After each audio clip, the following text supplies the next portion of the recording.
the wealthier nations don't want to pay. They don't want to, cough up the money for what they think is like, well, these smaller countries are way bigger polluters, or they're doing more oil, or they're doing more coal. We're talking about these countries who are not only uh, have been deliberately economically maldeveloped by the constraints of colonialism and imperialism by the US and the Western powers, but they're also the countries that are going to be facing the brunt, like the worst effects of climate change, and also have been the least responsible for it.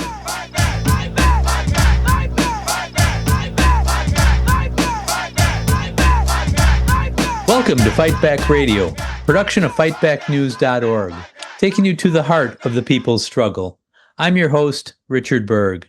And today we have our guest is Charlie Berg, the same last name as me, but no relation, who's an activist in the Minnesota Climate Justice Committee and an expert on environmental justice issues. And so we'll be talking about that. But this is also our first episode since the election of Donald Trump, or the second election of Donald Trump. And as we head into his term, there's significant things happening. He's making lots of appointments quickly here. Some of them are very, very bizarre. I'm RFK to be in charge of public health for the United States just seems like an odd choice. Actually, he's an odd choice probably for anything. But I want to start first, Charlie. Welcome to Fight Back Radio. And I want to ask you about Donald Trump. And what should we expect from him? What is a Trump administration going to look like? Yeah. Hi. Thanks for having me on the show. I'm excited to be here. I think it should hopefully go without saying that Donald Trump is, horrible news for anybody who cares about the environment, for anybody who cares about reproductive rights, for anybody who's opposed to U.S. military intervention abroad. I think, Donald Trump is a fraud, a racist, a reactionary, and he needs to be opposed every step of the way, tooth and nail. Yeah, no, I think that's right. And there's, as people are coming together, we've had marches around the country already about Donald Trump. I know here in Chicago and where you're from in the Twin Cities as well. I want to focus here, though, on the issue of the environment and the climate, and where your activism is. And one of the early appointments that Donald Trump has announced that he'll send to the Senate is Lee Zeldin. And so Lee Zeldin is he's appointed him or nominated him for appointment for the Environmental Protection Agency. Could you talk a little bit about who Lee Zeldin is and what we should expect from him as head of the EPA? Yeah, well, so I think like most people, I hadn't really heard of Lee Zeldin before the other day. He is not a particularly prominent person as far as environmental policy goes. Like, he doesn't seem, from what I've been able to find on him, he doesn't seem even all that interested in environmental policy. He's a former senator from New York who had a failed former representative from New York who had a failed run at the governor of New York, and that's really like the biggest things in his political career. The main reason behind the choice to hire Lee Zeldin seems to be not that he is a environmental expert or that he's particularly passionate about the issue, but more so that he's really passionate about deregulation, and that he is a really loyal supporter of the Trump wing of the party. And so he seems to have been picked for really those reasons above all others. No, it's my quick looking him up before this interview. I found the same thing. He voted against the certification of the 2020 election, and so I think that was probably the thing that endeared him to Trump the most. But he seems to be different than in the first Trump presidency, the first 4 years of Trump. We had Scott Pruitt, who was kind of like a flame-throwing anti-environment, anti-EPA drill type. and he got caught up in scandal when he got to Washington and had to resign. And then they replaced him with Scott Wheeler, who was a lobbyist for the coal industry. So not exactly what environmentalists were looking for, I guess. And but he was more behind the scenes and low key. And what I think we're going to get from Mr. Zeldin is lots of what you just said, deregulation. He's talked about get rolling, rolling back 15 to 20 regulations that around greenhouse gases and such like that in the first 100 days. And what will this mean for for people like like you who are trying to play a leadership role in our movement to have a whatever have an environment that works with humanity. Yeah, I mean, it's definitely gonna, sort of increase the pitch of this battle. Like, it's gonna be, you know, fighting uphill more often, and it's going to be a really difficult fight because I think what he really wants to do and what the Trump administration broadly wants to do is to cut these regulations that protect the environment. I mean, they kind of a little bit talk out of both sides of their mouth. They'll say, we need the cleanest air, the cleanest water. But at the same time, they're saying we need energy dominance. We need to unleash American energy. We need to, beat China and Iran and Venezuela at their oil. And we need to, we need to become this sort of unquestioned hegemon of energy production in the world. And what that means is, throwing the environment by the wayside. And they have obviously like totally denied that climate change is real. They call it a hoax, which flies in the face of everything that we've seen, especially in the last year where we've had, back-to-back hurricanes hit the American South. Another major hurricane hit Cuba that was less in the news here in the US, but still was really devastating after they had a major blackout due to, the US embargo. We've had some like really major. Oh, and I mean, you can't also forget the major flooding in Valencia this last a couple weeks ago. We've had some really major weather events that are impossible to ignore. That every scientist that should be trusted, something to the order of 99% plus, are saying these are attributable to climate change. And what we're looking at is 4 years of people who outright deny that it exists. Yeah, no, and with Mr. Zeldin, I think he's as you mentioned was a congressman from New York, and never ever voted for any kind of anything that would regulate greenhouse gases in any way, and he's against all regulation. And so what does this mean for our environment, though? If there's this aggressive using fracking and Line 3 and type of things to continue this heavy reliance on fossil fuels. What will this mean for the people of the United States, for the people of the world, for that matter? I mean, it's unquestionably pretty bad. I mean, I think the main story is that the only way out of it is that we have to build movements that can fight it, because I think there's a tendency in talking about the climate to kind of be consumed by the sort of overwhelming, like, what can we do question. It's hard not to be focused on the fact that the reality is pretty dark. I mean, some scientists are saying, I've just seen in the last couple of days, that we're maybe this year already hitting that 1.5 degrees Celsius temperature threshold named in the Paris Climate Agreement. So we're really we're in a sort of a race against time, but we also can't shy away from the fight because it's too big. There's no way out but through. And so I think as dark as things may look, we've got a fight that's necessary on our hands.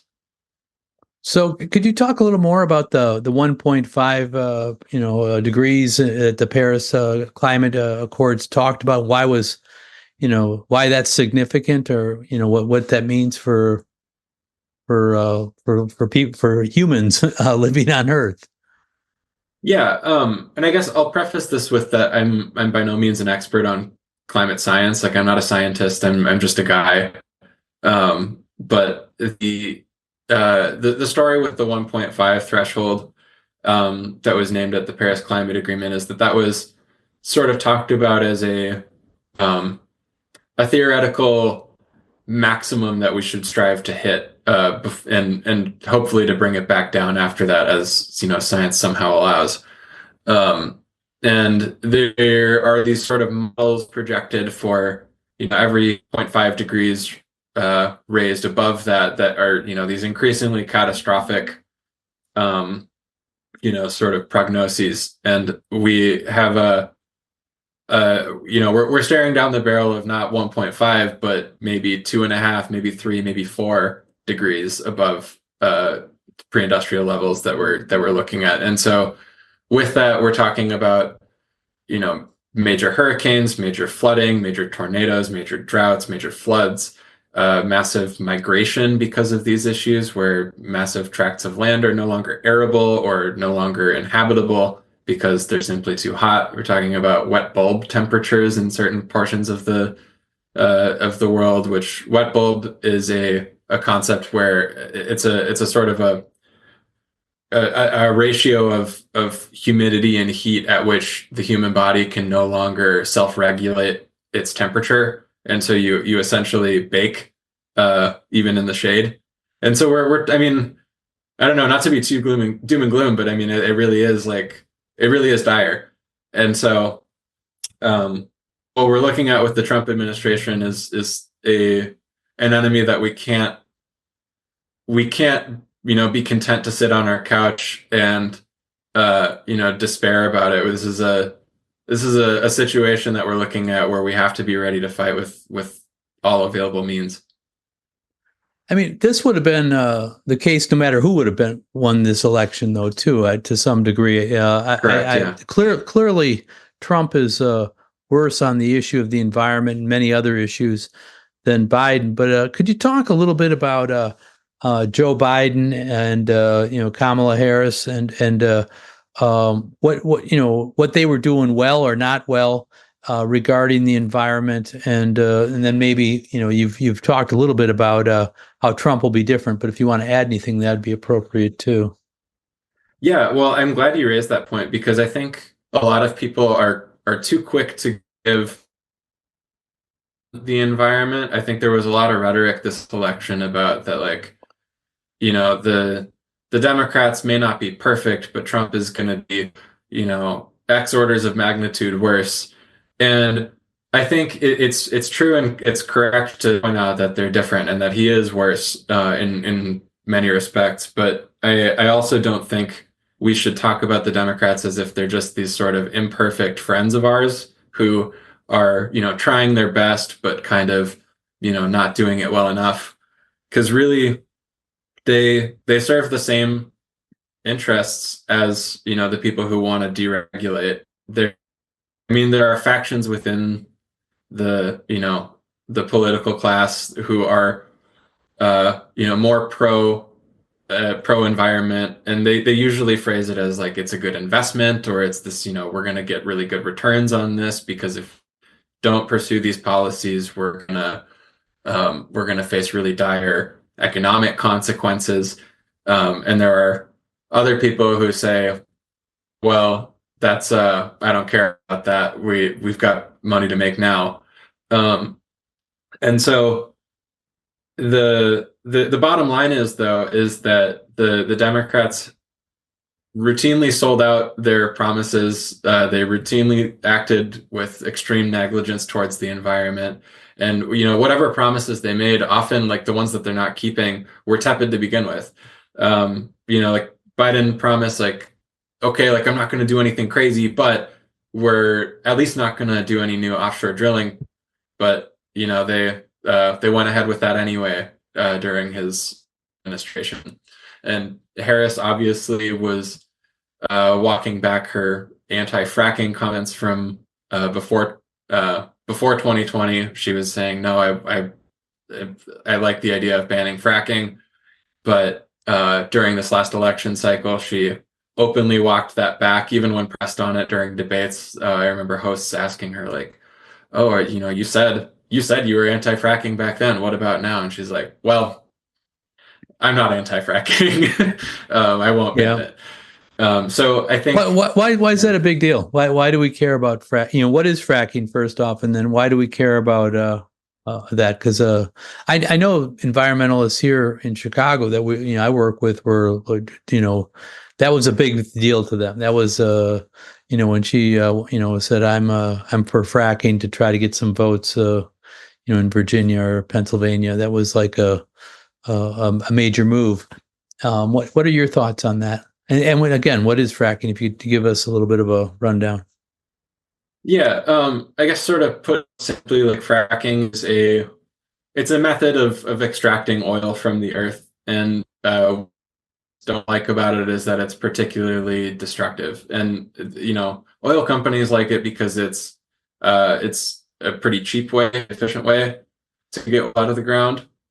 Just that it's fossil fuel extraction, which should also be opposed. We shouldn't be approving any new fossil fuel projects in the U.S. But even as fossil fuels go, it's particularly destructive. Yeah. So I want to pivot a little bit here. We've talked about the Paris climate accords a couple of times, but there's a conference going on right now as we're speaking here in Azerbaijan, which is one of the former country, of the Soviet Union, and it's called COP 29. Could you tell our Fight Back Radio listeners what is COP 29, and what's likely to happen here, and what's significant or not significant about that? And for those that follow the environment, this will be in the mainstream news over the next week or so. Yeah. So the COP conferences are the UN's annual conference on addressing the issue of the climate. So COP 29 is the 29th one of them. They've been going on for some decades now. Anyway, the COP 29 conference is significant because at the last one, it was kind of a first sort of major reckoning with the issue of how are we going to finance not just the the development of green infrastructure throughout the world, but also how are we going to finance mitigation for the worst effects of climate change. And this year they're talking about something in the order of trillions of dollars that needs to be spent every year to mitigate this. And these are things that are building up infrastructure to mitigate losses and damages, but also to not just mitigate the losses and damages, but to reconstruct. And so these are investments that are really unattractive to countries like the United States, who see everything in sort of terms of net value. They're thinking about like, well, that would be a lot of money to replace that, and we're just going to have to do it over and over again. So it's a hard bargain, and the U.S. will also say, well, China's this big polluter. Well, of course, per capita, the U.S. is a far larger polluter, and also historically speaking, the U.S. is a just absolutely monumentally larger polluter. And so the U.S. has a lot of excuses to not pull its weight. The wealthier nations don't want to pay. They don't want to cough up the money for what they think is like, well, these smaller countries are way bigger polluters, or they're doing more oil, or they're doing more coal. And also, how much is the United States going to be responsible for? And we're talking about these countries who are not only have been deliberately economically maldeveloped by the constraints of colonialism and imperialism by the U.S. and the Western powers, but they're also the countries that are going to be facing the brunt, like the worst effects of climate change, and also have been the least responsible for it. So there's a pretty dire need to address this. And right now, where we have this world economy that is predominantly driven by this, this logic of, well, we're not going to invest in anything that doesn't have returns. We're in this sort of predicament where we can't really meaningfully advance the ball in the interests of humanity. Yeah, no, I think that's right. I mean, it requires some system change here. And I do want to get into that, but for now, I want to pivot a little bit. I want to talk a little bit about the Climate Justice Committee in the Twin Cities, and like a lot. And there's a number of groups around the country, I think, that are have done local actions that have been significant, inspiring to me, anyways. From your organization, we've had in the past, we had Tracy Mulm, who's one of the leaders of the Climate Justice Committee on Fight Back Radio, and she talked a little bit about some of what in this, I think, a little over 2 years ago. If people want to go scroll back and listen to that interview, but Charlie, I mean, one of the things I wanted to ask you about is this fight at East Phillips and in the East Phillips neighborhood, I think. And so I remember Tracy telling us about it and where it was at that point, and it's evolved, and I understand there was some measure of victory there. Could you talk a little bit about what that fight actually was, and where, how it's turned out or where it's at now? Yeah. So the East Phillips neighborhood it's a neighborhood in Minneapolis. It's kind of in the sort of east side of Minneapolis, and it's a largely working class, largely people of color, immigrants. It's a neighborhood that is largely stricken with a lot of the most serious environmental harm in the Twin Cities, both because it's located near highways and also because it had been the site of these major industrial polluters for quite some time. It was in a region that was nicknamed the Arsenic Triangle in Minneapolis. Wow. And so basically in East Phillips, as far as the Climate Justice Committee goes, is that group, the East Phillips Neighborhood Institute, who had been trying to purchase this abandoned site from the city of Minneapolis. And this building is called the Roof Depot. And anyway, at the Roof Depot, they wanted to demolish it and to construct a public works truck yard. And the obviously, like, the addition of more vehicle traffic in that neighborhood was going to increase the level of pollution. Which, again, I should reiterate that not only is it a neighborhood that has really high levels of pollution, it also in kind has really high levels of respiratory illness, of heart disease, of all of these things that are correlated with urban pollution. And so anyway, like the thought of having a huge public works truck yard there, it was totally unacceptable to the community, and they, the neighborhood group wanted to purchase the building to instead construct an indoor urban farm and community space to have something that is owned by the neighborhood, run by the neighborhood, and actually serves the neighborhood in a way that's not harmful to their health. And so the city was basically fighting them at every step of the way. They said, no, we're not going to sell it to you. Even if you get the money, we wouldn't sell it to you. And it was kind of stalling for a really long time. And around the time the CJC got involved, our sort of style of work is to mobilize protests and to be a pain in the ass for the people who are who are being a pain in our ass. And so what we did was we mobilized people to go to the city council and to shut down the meetings and demand, like, no, you're not going to demolish this building, no, you're not going to construct this public works yard.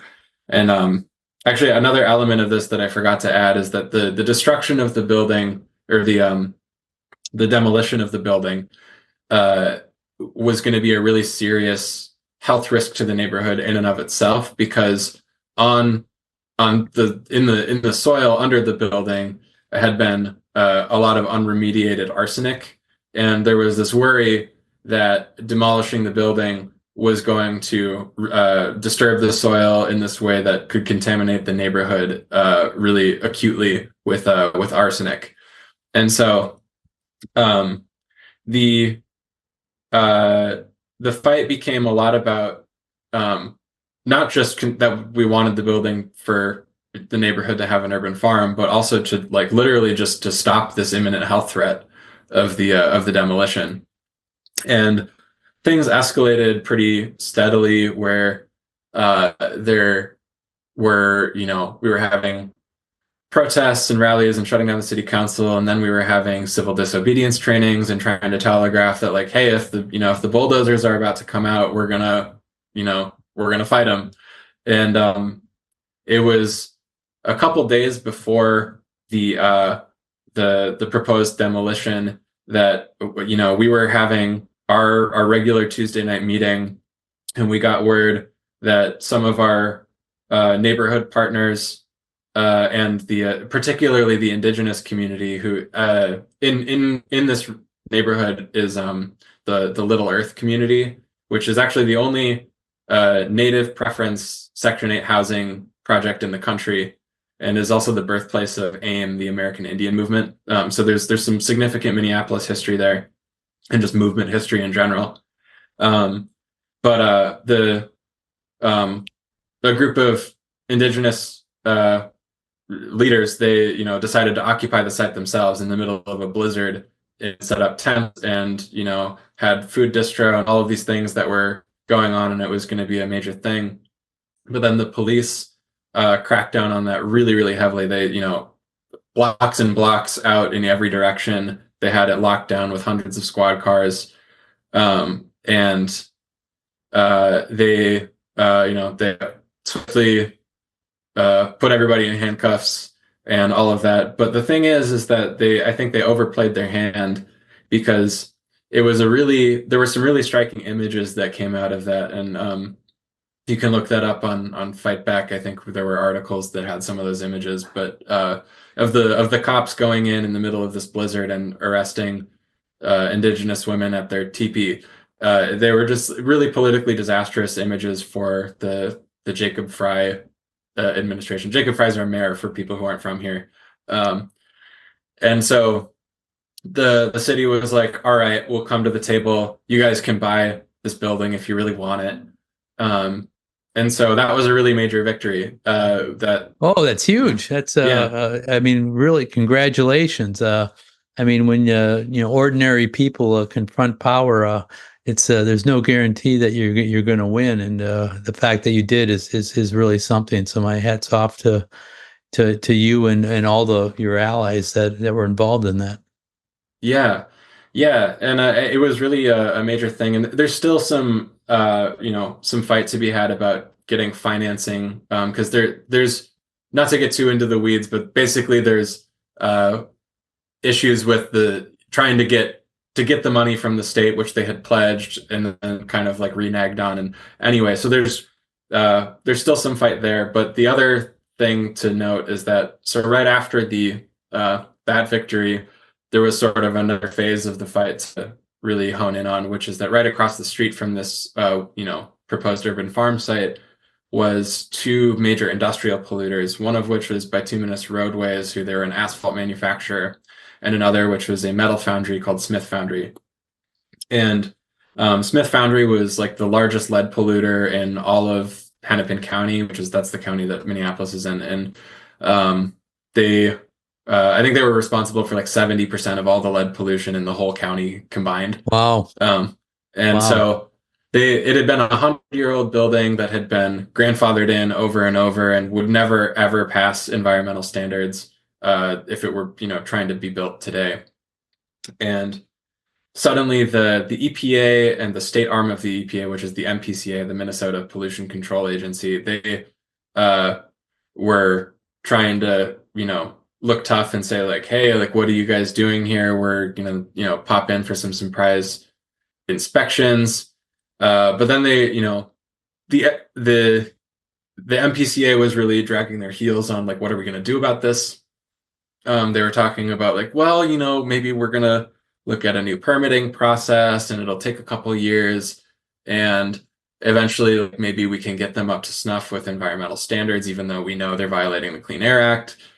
Um, but we were hot off of this victory with the Roof Depot. We had a movement who were, we had some momentum behind us, and we were able to organize these community meetings where we really grilled the commissioner of the MPCA, and we, held protests at her house, and we really we were not ready to accept any sort of easy victory or to walk away, and we weren't about to have this urban farm be overshadowed by this polluter that's right across the street.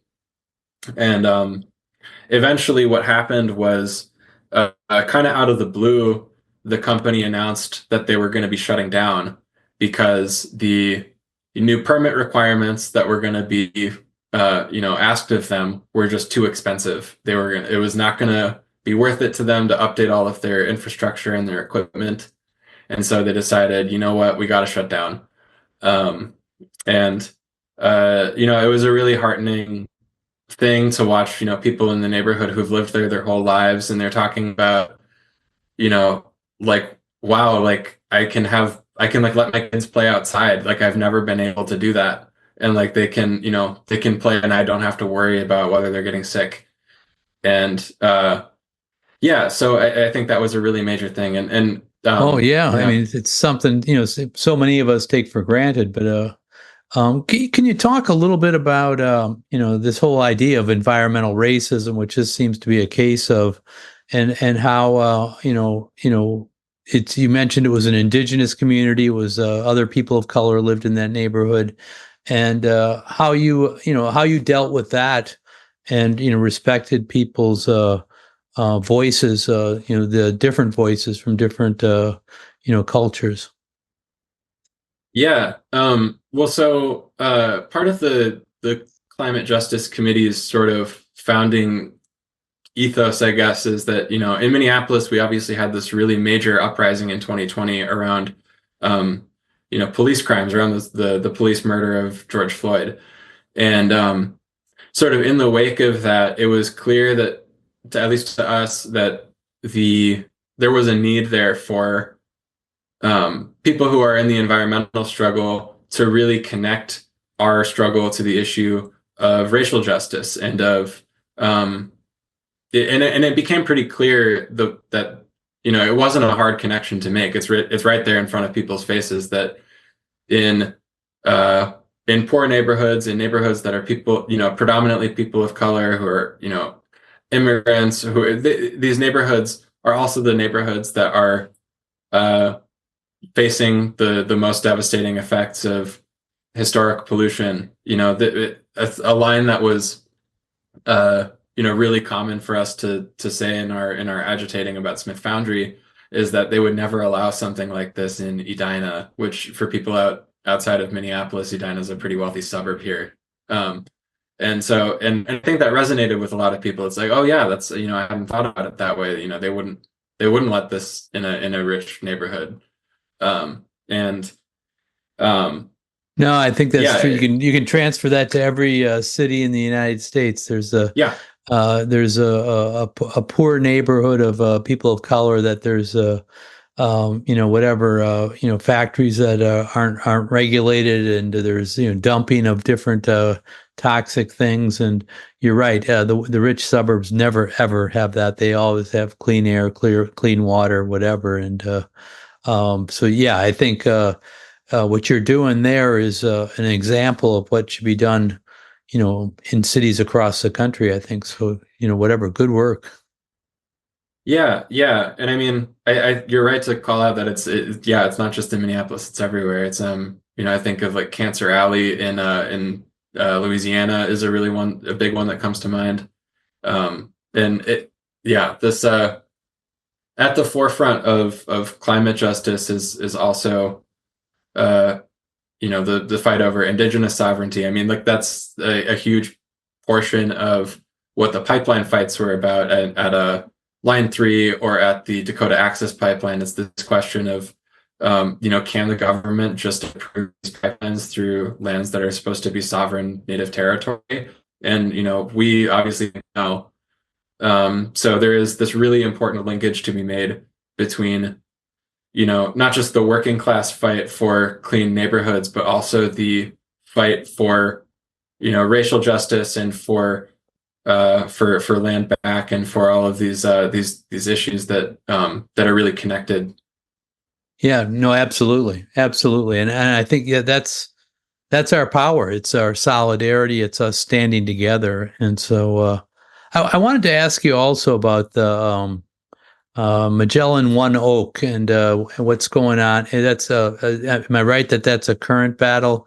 And if you could tell our Fight Back Radio listeners a little bit about that fight. I mean, you guys have done a lot, I can see, but if you could tell us a little bit about that fight too. Yeah, so this is something that's like really in the very early phases.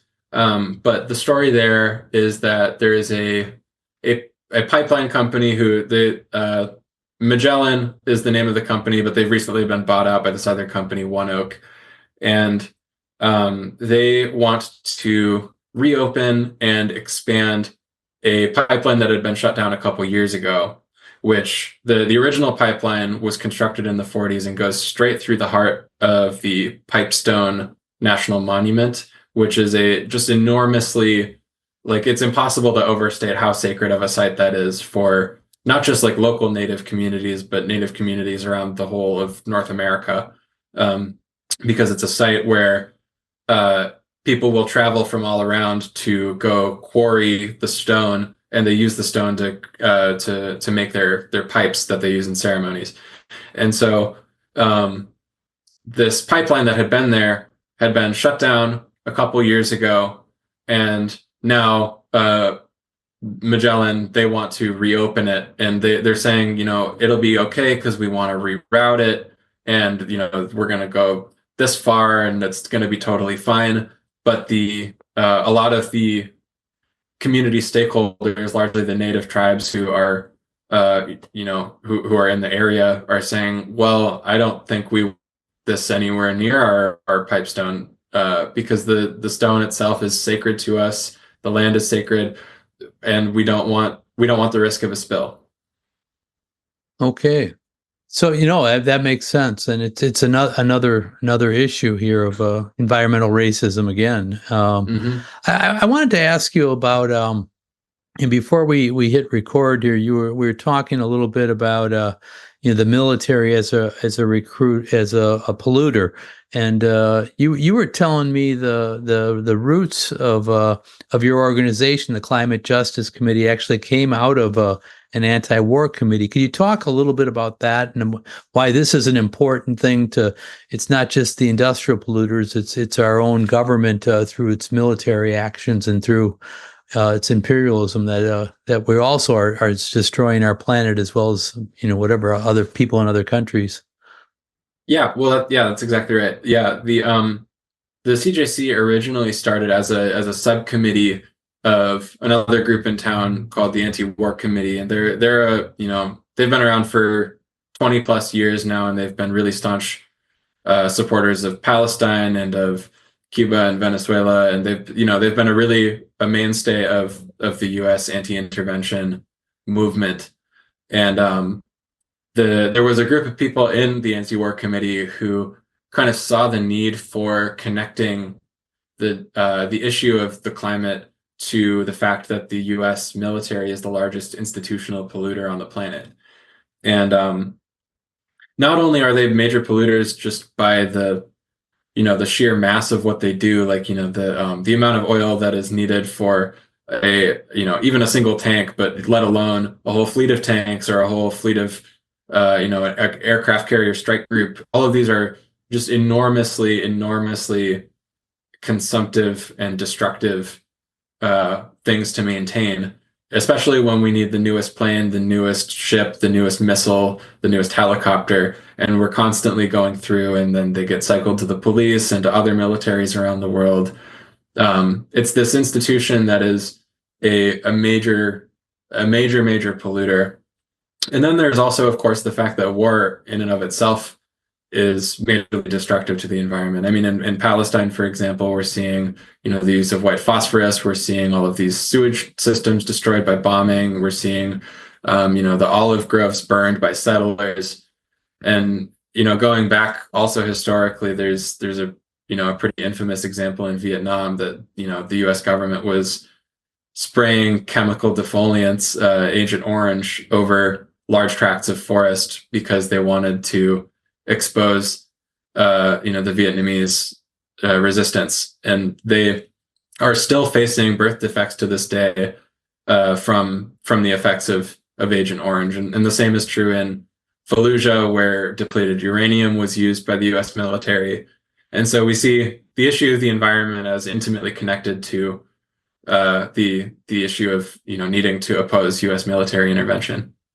Yeah, I mean, not only, of course, the U.S. didn't care about the Vietnamese it was dropping Agent Orange on, but even its own soldiers who had to go in there and fight after they'd killed all the plants. I mean, there was a huge movement here in the 70s. I know, and the Pentagon was in denial through the whole thing. There was Vietnam veterans who were going to school on the GI Bill and other things, studied it and researched it on their own and figured it out. And it's shameful. It's completely shameful. Yeah. But yeah, I want to talk a little bit about some of the big picture stuff too, because as a whatever, as a species, we're fighting for survival against ourselves, I guess, and trying to it's getting worse every year. And I think how do we do this? How do we look to build a world that's not just to avoid disaster, but actually something healthy and mentally healthy, physically, and we can actually have a good world. I saw an op-ed a couple of days ago, and there's a couple. I want to say a couple things about some of the big national and international environmental groups who are whatever, do a certain amount of good work. I'm not trying to throw them under the bus, but the Sierra Club's executive director, Ben Jealous, wrote this opinion piece that said he was talking about market forces and why basically that renewable energy is going to be cheaper, and that so don't I think he was trying to say don't despair because Donald Trump is president now. There's there's something the market will work in our favor. And then I saw something from 350, which is a major environmental organization in the United States, and they were talking about sending letters to Great Britain and to the European Union because they didn't have much faith in Trump doing anything about the COP29 and trying to fund a transition to renewable energies in the third world, something you've addressed here already. But your organization, the Climate Justice Committee, from its very beginning, took a position against capitalism as a basis of unity, and was looking at that this is not that we can't survive as a people unless we change the system. Could you speak a little bit to that? I know that's a big topic, but if you could address that a little bit, I'd appreciate it. Yeah. So, I mean, in any struggle, what we're looking for is the ability to mobilize everybody that can be mobilized and to win every fight that can be won. And it's becoming increasingly clear to more and more people this irrationality of the fact that we have a system that is predicated on the fundamental need for infinite growth, but the fact that we have a finite planet. We have finite resources, we have finite capacity to grow, but this the system that we have is totally at odds with that.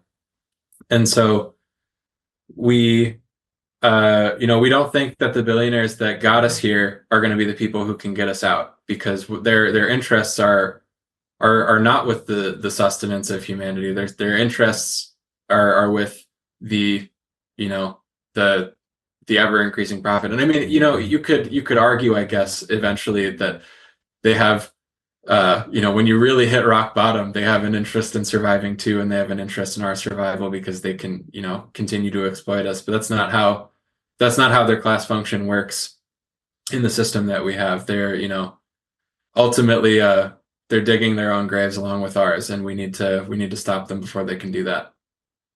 Yeah, yeah. And so, I mean, this seems to be, I mean, if you look at the concept of eco-socialism, and even what's happening in some of the socialist countries, how they're handling, the climate crisis differently. Could you speak a little bit to those ideas as well? Yeah. Yeah. Well, I guess there's always been something of a thread of, a mind, like having a mind for ecology in you know in the history of socialist thought or of anti-capitalist thought. But it's really coming to the fore in the last few decades, with countries like China are really, they had a sort of a historic turnaround. I mean, I remember even when I was a kid, there was sort of this popular image of Beijing as being the smoggiest city where, everything was just like air pollution and everything is, unbreathable. And they have basically reversed that entirely just in the span of my own lifetime. And that's really encouraging. They're also financing, major development of, uh, green infrastructure, and they're also the world's leading producer of solar energy and or of solar panels rather, and they're funding things like high-speed rail, which are monumentally more efficient than everybody taking their car or transporting things by truck. And so, we can look to the fact that they have something which is far more rational, which is a planned economy for the most part. And we have the opposite of that. We have this total dog eat dog, anarchy of the free market, which is exactly what's gotten us here in the first place. And so having these institutions like a planned economy are ways that the that humanity can progress past this phase that we're in. Yeah. No, I think it makes sense. I mean, it's not just individual greed or whatever. It's a whole system that to get ahead, you have to put immediate profits ahead of everything else. And what that's doing is it's destroying our environment and whatever the air we breathe and the ozone, all these things that we need to survive. Um, so it's yeah, and I think groups like the Climate Justice Committee are so necessary. We need hundreds more. Which leads me to my next question. So if there's a lot of people are feeling more motivated today than they were just before the elections, and some people are tired because they were out there campaigning for whether it was for president or school board or whatever for the change they wanted. But I think people see that we need to start talking to our neighbors and making a difference and actually organizing collectively, whether it's across different communities. What advice would you give for our Fight Back Radio listeners that are saying, hey, what Charlie's saying makes sense. How do I get something like that? What should I do? How do I, be part of the solution here? Yeah. Well, what I would say to people is that you should look at the circumstances that you're in. Are you in a city where there is this neighborhood that has been, historically polluted? Are you in a state where your state government might be particularly amenable because of who currently holds office? Like, would they be amenable to divesting from fossil fuels or making, concrete pledges? And these things that you can build a mass campaign around, because I think a lot of the existing advice from the powers that be on climate are these things that are very individualistic, like recycle more, drive less, consume less. But what it's really going to take are people who can mobilize and take the fight to the people who are responsible, rather than just, retreating into our own spending habits and trying to, tweak here and there. So if you're wanting to help address this issue, what I urge you to do is look at the concrete conditions of your situation, and think about, like, what are the seeds here that I can organize with, because it's not going to be, just one little, urban farm here, one little co-op there. It's going to be, people who can, build the mass movement towards the broader, bigger fight that can win us a better system that can actually work for us. Well, that's good advice. Good advice. So unfortunately, we're starting to wind down here, and I want to give you a chance, Charlie. If there's anything we said, anything that that we didn't cover that you want to say, so now would be a good time to give our Fight Back Radio listeners anything else you would like to add. Yeah, so just to touch on what we're up to now, aside from the Magellan campaign, there's a couple other things that we're working on, which is that in St. Paul, there are a couple of foundries that are polluting in much the same way that Smith Foundry was. There's St. Paul Brass, which is in the Frogtown neighborhood, and then there's Northern Iron, which is in the east side of St. Paul. And, both of them are, both of these campaigns are still in their early phases. But we're trying to work with existing neighborhood groups and to, start mobilizing people to, again, take this fight to the people who are responsible. And so if people are interested in following up on that, definitely follow Climate Justice on Instagram. That's where our most active updates are. We try to have articles in Fight Back News whenever we have action, so follow that for sure as well. We've also got there's on our Instagram right now, there's a call-in campaign asking Magellan to or demanding that they abandon this pipeline expansion project because nobody wants it. So if you want to help us and help the planet, help us out by calling in, and you can find that on our Instagram. Okay. Well, thank you very much for being our guest, Charlie. Yeah, thank you for having me. It's good to meet another Berg. All right. Okay, so I want to thank Charlie Berg for being our guest on Fight Back Radio, the first of many activists during the Trump era, I suspect. And I think we got a good taste of what the climate justice movement has accomplished and will accomplish going forward. We're going to have many fights with Donald Trump, and encourage all of our Fight Back Radio listeners to get out on the streets and organize your coworkers, your neighbors. We need to push back. We need to preserve, what we have. I expect a severe repression during this time, and so it's I think we're Fight Back Radio will be a place throughout the Trump era where activists can come and speak out and share the lessons that they learn during this time. I know January 20th is the inauguration day, and there's going to be protests, I suspect, in cities around the country, so look for those. And I want to thank, as we head into the holidays, all of our Fight Back Radio listeners who have stuck with us through this whole time.